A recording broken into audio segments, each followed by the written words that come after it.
Even folks who know absolutely nothing about wine know a little bit about champagne, right?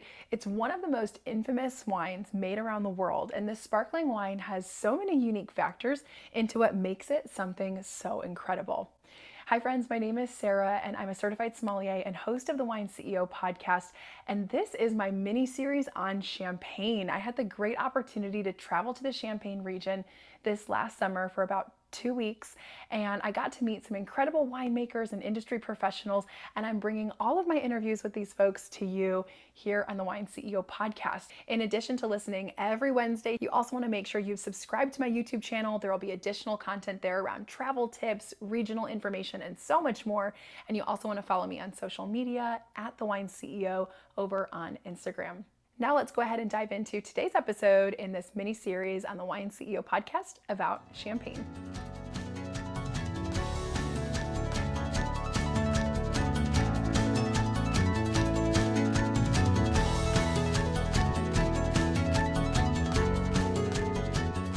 So Wine CEO podcast listeners, I'm so excited. Today I'm in Champagne and I'm in the village of Ailly with Caroline Brun, and we are in her beautiful cellar and studio. And Caroline is going to tell us a little bit more about her work as an artist. So Caroline, welcome so much to the Wine CEO podcast show. Thank you very much. Yes, so happy to have you with us. So Caroline, can you tell the listeners a little bit more about yourself, your history, you're from the region, just everything, and how you got into art? Give us a quick overview. Well, I was born here in Ailly. Today I am a wine communicator, like you. I've been studying wine in the industry. I'm a global champagne ambassador for the whole region, for the International Wine Challenge, and I work for nice houses. And for the last 13 years, I've been talking about wine in a very technical way to wine professionals. And there's something lacking when you talk about wine. Only in the technical data, it's lacking this little bit of soul. And so I started to paint my tasting notes. So I am a synesthetist. When I drink, I see things, and so I paint them. And I am from a wine grower family, and I have the frustration not to be able to craft my own wine in my family. So I found a way through art to paint and to make my wine. That's it. That's how it started. So it was after a very special bottle of champagne that you started your art career. So tell us a bit about this bottle and what really started the journey. I had the chance to taste a Dom Perignon and Magnum, and this vintage was the 1971, my birth year. The first time of my life I was drinking my birth year, and it was really moving when I tasted it. It was, this champagne makes me travel back to Petra. I had the same emotion, and so I wanted to keep this souvenir of this wonderful champagne, and so that's how the degustation visuelle started. I painted my tasting note with this champagne, and since I've painted many others. It's amazing. So you had never painted before. No. And you got such an emotional experience from this wine that you said, I have to paint this to have a lasting memory. It was a inner urge to express this champagne on the canvas, so I started like this. But I'm a completely self-taught artist, indeed.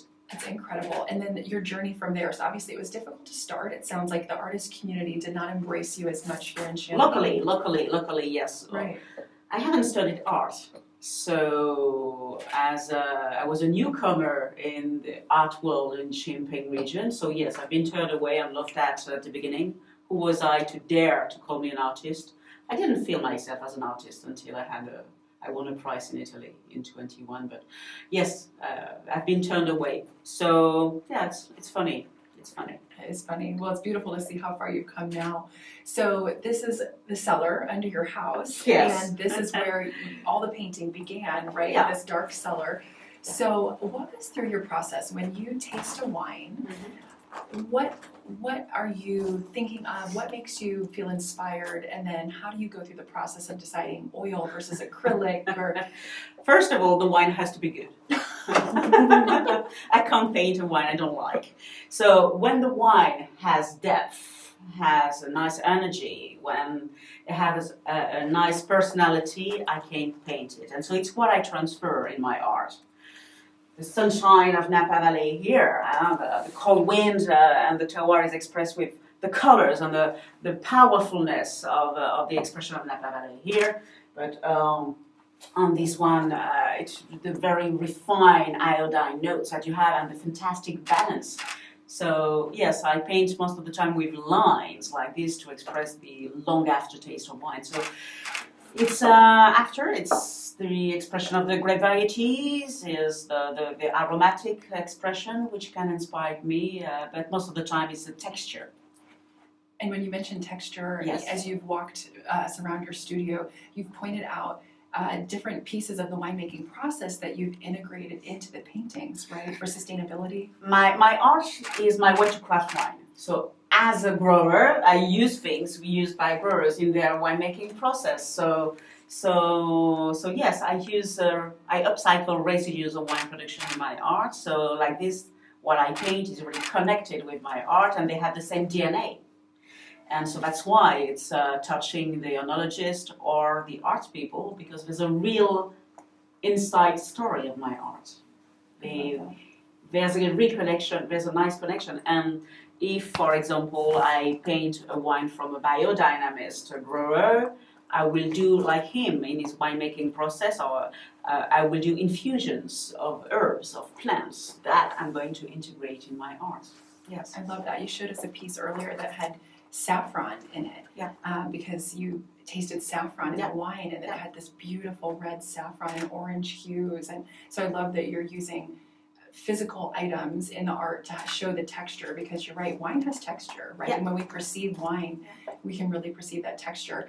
And I think, Especially champagne with the bubbles. yes, They are definitely. completely different from one champagne to another. I think one of the things that I love so much about your artwork is you've been walking us around your studio.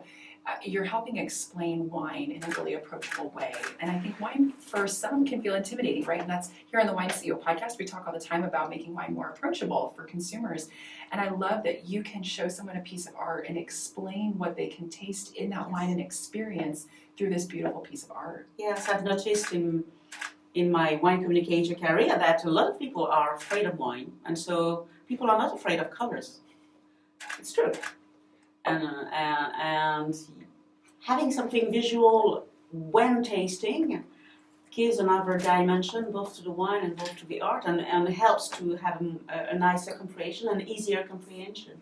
Yeah. So you have talked a little bit about how you get to share champagne with the world. So you're an ambassador for the region, which is an incredible honor. And having grown up here, obviously, you have a beautiful history here too.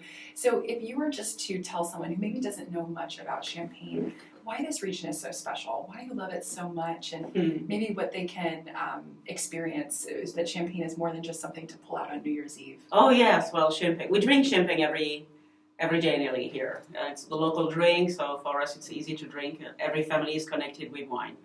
So champagne is a diamond. You have not one champagne, you have thousands of champagne, and everyone gives different emotions. Some wakes you up, others cuddle you, some are really designed to treat yourself with, and others are designed for food. They are a fantastic food pairing.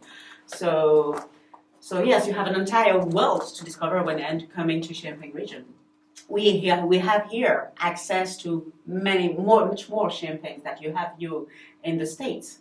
So you have the world of big brands, which offer consistency and have a house style, and actually you like this one or this one or this one. And you have the grower world, which offer a much deeper terroir vision, and so you understand much more the diversity of Champagne region. Everyone is carrying the name Champagne, but they're all different. And I was shocked to learn from you that Champagne is only 4% of the French production, Yeah. right? The French vineyards. Of the vineyard size. Yes. But It's a small appellation. It is, it really is. But there are how many growers, producers again in the area? You have 16,000 owners of land. Okay. And you have 4,600 small growers, 350 big names, really. Wow. And cooperatives. It's incredible. So a very diverse region, definitely. That's why it's a diamond. Everyone gives a different cut. Yes, definitely. It's so true. One of the things that we spoke about earlier is the unique challenges in Champagne around organic farming, right? And so you were talking about how sustainability is really the, we'll say the tendency that a lot of Yes, winemakers that's are an taking. aim. There's really an aim in Champagne region to become more and more sustainable.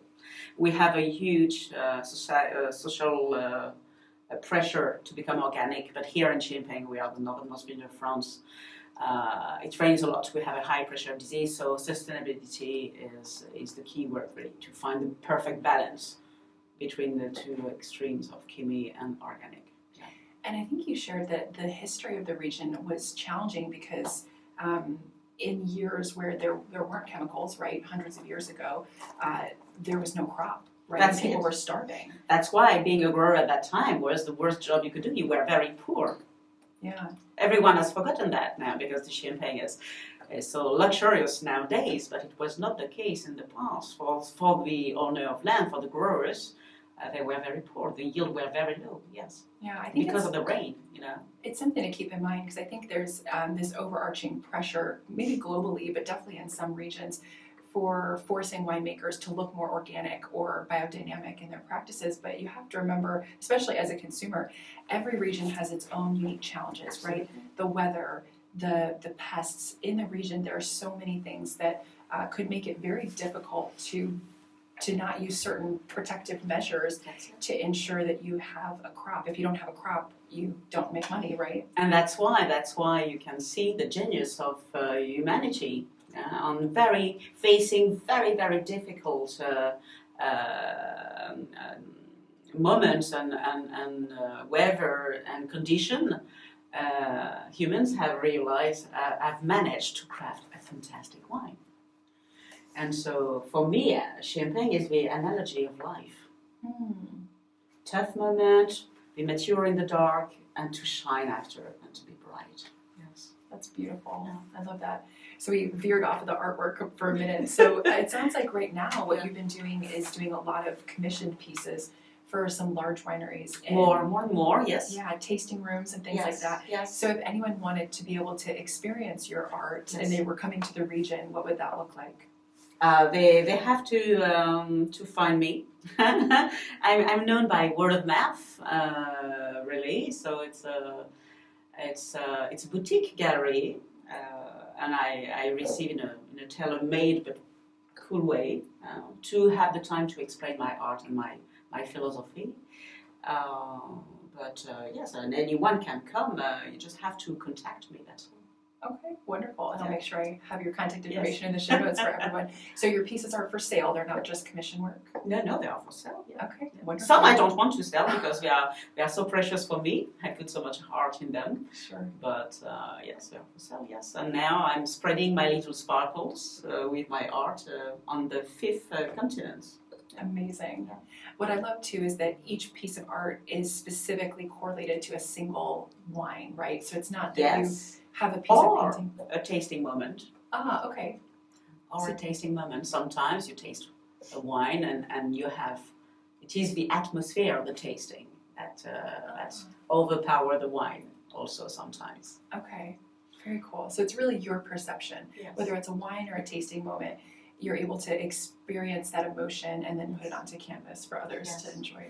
And so I'm really touched that it touches other people. Yes. Well, it's really nice. Beautiful, absolutely incredible. I mean, the artwork, as we were walking around the studio, I think I shared, it just, there's so much emotion in each piece and the incredible detail, the physical texture, absolutely incredible. So, no, thank you. Yes, I'm so excited for you because I know it's been a journey of years of finding, your artistic way and now being here, obviously sharing this incredible gift with the world. Yes, it took me time to have confidence in it. But now I have. Now I have more and more. And I realize that, yes, I'm somehow an artist indeed. That's amazing. Yes. I love it. Well, Caroline, thank you so much for your time. Thank you, Sarah, for this coming. Has been beautiful. Yes, thank you for interest. Cheers. Cheers.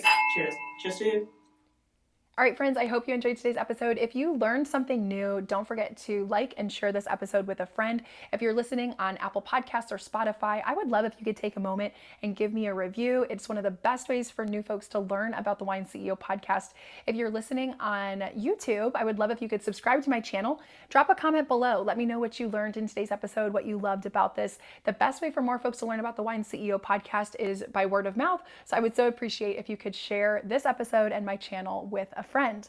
If you have questions about this episode or wine in general, don't forget you can always send me an email, sarah@thewineCEO.com, and Sarah is SARAH, or you can send a message to me on Instagram at The Wine CEO. I'm always available and happy to answer any questions, give food and wine pairing recommendations, or just chat about wine in general. Don't forget that as a part of this Champagne mini-series, there's a lot of additional content coming your way, from travel tips, interviews with winemakers, and so much more. So make sure to check out all of the corresponding episodes and content around the Champagne mini-series.